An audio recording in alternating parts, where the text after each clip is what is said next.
So let's talk a little bit about the special type in Java, which is a string.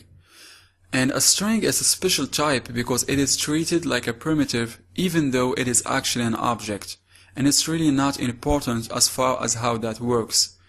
What this really means is that you can use this anywhere that you can use a primitive type.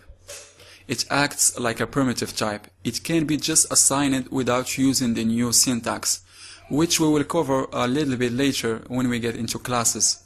But one other important thing about a string is that they are immutable, which means that they cannot be changed.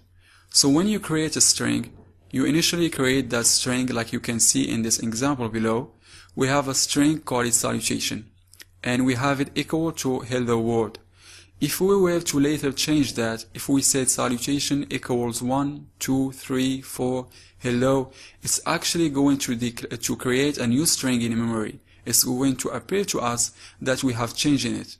But it has actually created a new string because you can't change the string once you have created a string. And that's where you can see that it really is an object, because if it were not a reference, if it were the actual value, then we would have changed it. But because that variable actually points to some memory location, we can actually assign it to a new memory location. It actually creates a new string. And Java really makes it easy to work with strings. That's the whole point of this. Introducing this concept of strings is that we will see some examples how you can do some string manipulations in Java, and Java has just made it easier.